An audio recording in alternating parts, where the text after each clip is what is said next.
Today's question is, what does it mean to spare the rod, spoil the child? In this video, I'll answer that question from a biblical perspective. Then afterwards, as always, I'll share some helpful resources, so stick around until the end.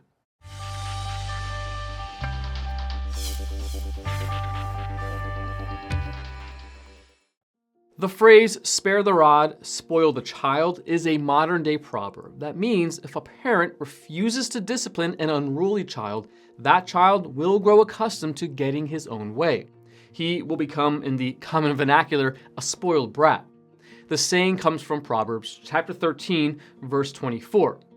He who spares the rod hates his son, but he who loves him is careful to discipline him. The Lord uses discipline to reveal our sin to us. This is also how parents reveal the truth of our need for a Savior to their children. When a child does not feel the consequences of his sin, he will not understand that sin requires punishment. The Lord provides a way to salvation and forgiveness through Jesus, but that means little to those who do not see their sin.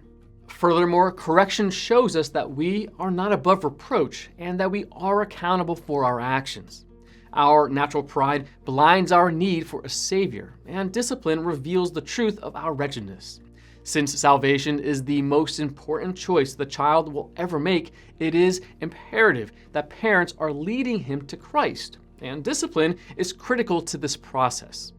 Proverbs chapter 23, verse 13 says, "Do not withhold discipline from a child. If you punish him with the rod, he will not die." In the context of verses 13 and 14, die means experience spiritual death in hell. Children who respect authority and feel sorrow for their sin are much more likely to ask Jesus to forgive them and be saved. All children are born sinful. Their natural self is destructive and unrighteous. That does not mean they aren't valuable and worthy of love. It means that they are not born with any natural goodness in them. That is why all children need discipline. Proverbs chapter 22, verse 15 says, "Folly is bound up in the heart of a child, but the rod of discipline will drive it far from him." Discipline is critical for wisdom, and a child who obeys his parents will be wise. And even adults who do not heed correction will feel the consequences of their foolishness. Some people believe in discipline, but not in physical discipline such as spanking. However, the Bible is the final word on what is truth. It is not merely opinion or theory. The word rod indicates a thin stick or switch that can be used to give a small amount of physical pain with no lasting injury. A child should never be bruised, injured, or cut by a physical correction.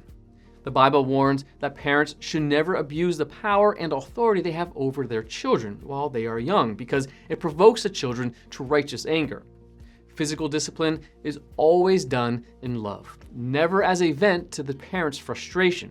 It is also just one part of discipline and should be used when the child shows defiance to a clear limit, not in the heat of the moment. God instructs parents to parent their children the way He parents His children.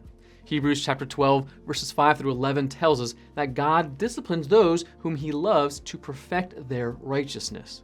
God only disciplines His own, which proves that Christians are His beloved children. Notice that David says that the Lord's rod comforts him in his time of trouble. Psalm chapter 23, verse 4. Finally, we know that no discipline feels good while it is happening, but afterwards the rewards are rich. Godly character, fruit of the Spirit, and peace are rewards of God's discipline. The same is true for our human children. Children who have learned how to take responsibility for their actions are much happier people. The importance of the rod of correction is that it steers the heart of a child towards Jesus and the forgiveness of sin He offers. When parents trust God's methods over their own, they will see the blessings for their children and themselves. Want to learn more? Subscribe so you don't miss the next video. Visit gotquestions.org for more great content and check out the details section below this video. There you'll find one book I recommend along with several links to related questions. If you'd like to learn about Bible Munch or if you're interested in bite-sized devotionals, subscribe to Bible Munch on YouTube. It's linked right here. Now remember, got questions? The Bible has answers. We'll help you find them.